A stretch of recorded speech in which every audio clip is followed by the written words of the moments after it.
Hello everyone, welcome back to my classes. My name is Purnima and I am your current affairs educator. कैसे हो आप सब लोग? आशा करते हैं आप सबकी पढ़ाई लिखाई सब अच्छा चल रहा होगा। गाइस, अगर अभी तक आपने चैनल को सब्सक्राइब नहीं किया है तो सब्सक्राइब कर लो ताकि डेली करंट अफेयर्स की और आपकी मैथ्स की भी क्लासेस प्रॉपरली टाइम पे हो रही हैं तो उसके अपडेट्स आपको मिल पाएँ। और अभी कई सारे एग्ज़ाम्स लाइनअप हैं जैसे कि डीएसएसबी, केवीएस, पीआरटी और शायद सुपर टेट भी आने वाला है चुनाव के बाद। तो ये पक्का है कि सुपर टेट की वैकेंसी तो आएगी आएगी। तो जिन्होंने भी सी टेट और यूपी टेट क्लियर कर लिया है और जिनका अभी तक बीटीसी जो थर्ड सेमेस्टर के बच्चे हैं वो टेंशन ना लें। मार्च में आपके थर्ड सेमेस्टर के और इसके बाद फोर्थ सेमेस्टर के, जब तक कहने का मतलब है जब तक सुपर टेट की वैकेंसी आएगी तब तक आपका पूरा हो जाएगा कोर्स। तो इसलिए आप अपनी तैयारी पे ध्यान दीजिए। जब आपके बीटीसी के एग्ज़ाम्स हैं तब आप एग्ज़ाम्स भी दीजिएगा, ठीक है। तो शुरू करते हैं फिर आज की क्लास एक मोटिवेशन कोट्स के साथ। मार्टिन लूथर का ये स्टेटमेंट है, देखते हैं क्या है। Out of the mountains of despair a stone of hope. मतलब कि इनका कहने का मतलब है बड़े से पहाड़ के, मतलब कि जो निराशा के पहाड़ पे एक एक आशा का पत्थर ज़रूर होता है। सही बात है, निराशा के पहाड़ से बाहर एक आशा का पत्थर होता है। जब हर तरफ निराशा हो तो उन हज़ारों निराशा के पहाड़ों में से एक आशा का पत्थर ज़रूर होता है और जिसने उस पत्थर को चुन लिया वही सफलता प्राप्त करता है।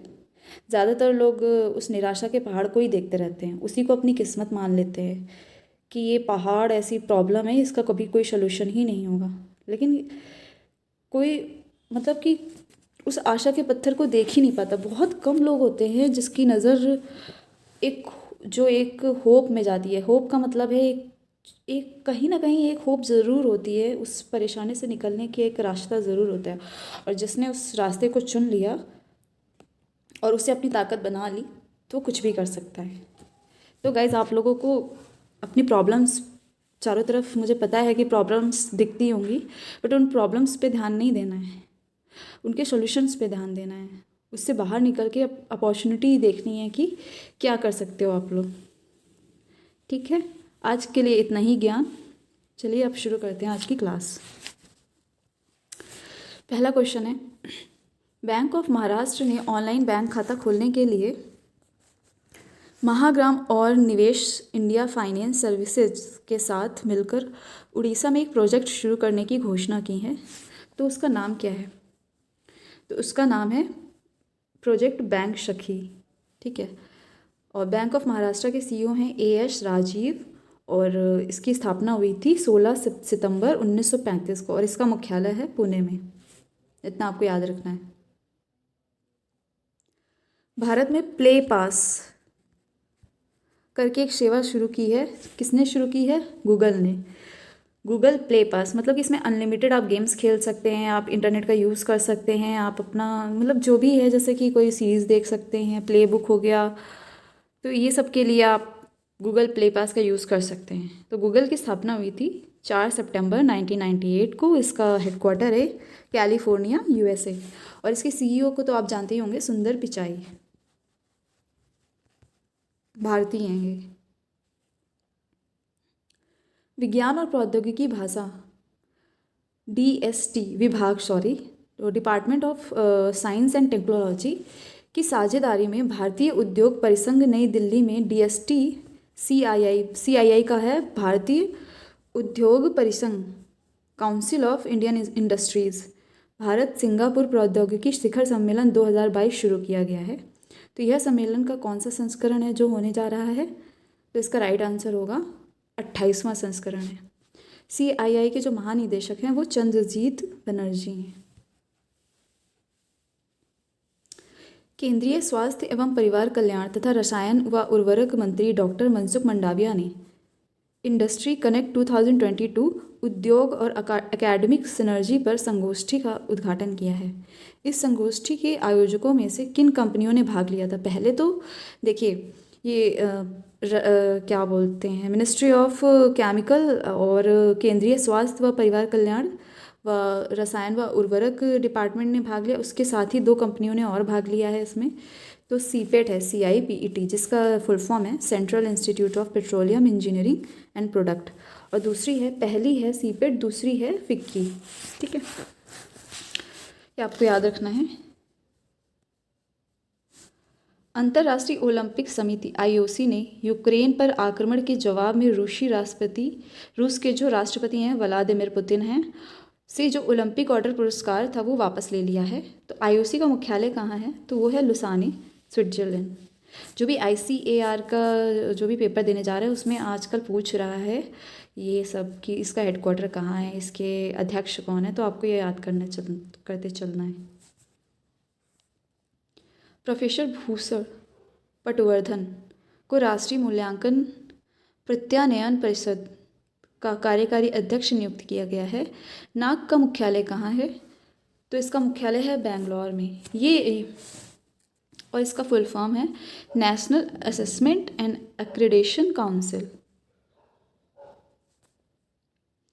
पैरा तीरंदाजी विश्व चैंपियनशिप 2022 में रजत पदक जीतने वाली पहले भारतीय कौन हैं? तो उनका नाम है पूजा जताया।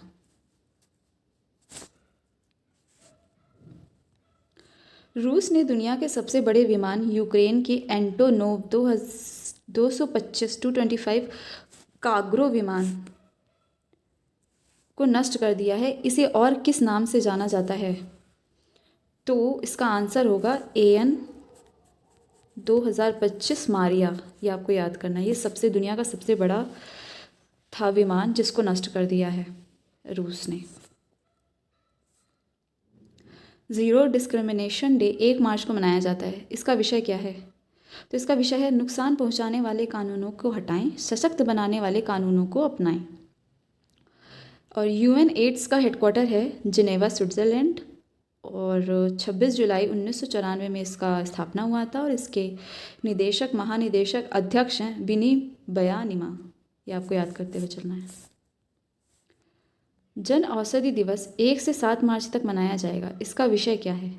तो इसका विषय क्या है ये आपको बताना है। तो जन औषधि और जन उपयोगी। अब कभी भी ये भी पूछ ले सकता है प्रधानमंत्री भारतीय जन औषधि परियोजना कब शुरू की गई थी? तो वो 2008 में शुरू की गई थी। इसको बोलते हैं PMBJP परियोजना, 2008 में शुरू की गई थी। सो गाइस, आज के लिए बस इतना ही। और किसी टीचिंग के किसी भी एग्ज़ाम के लिए आप हमें ज्वाइन कर सकते हैं टेलीग्राम में और व्हाट्सएप में। कॉन्टैक्ट ऊपर मेंशन किया गया है।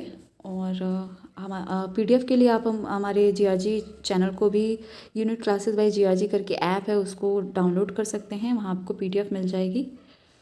और गाइज़, अगर आपको आज का सेशन पसंद आया हो तो लाइक, शेयर और सब्सक्राइब करना ना भूलें। ज़्यादा से ज़्यादा शेयर करिएगा, ठीक है। और अपनी पढ़ाई अच्छे से करते रहिएगा, बिना कुछ सोचे, बिना किसी थॉट्स के। जैसे आज हमने बताया ना कि बहुत सारी निराशा होगी आसपास, लेकिन उसमें भी आपको अपॉर्चुनिटी ढूंढनी है। और जो ऐसा कर लेता है वो हमेशा सक्सेसफुल रहता है। और अपने आप को बिज़ी रखिए। और इधर उधर फालतू की चीज़ों में मन लगाने से अच्छा है कि अपने आप को बिज़ी रखने के रास्ते ढूंढिए, ठीक है।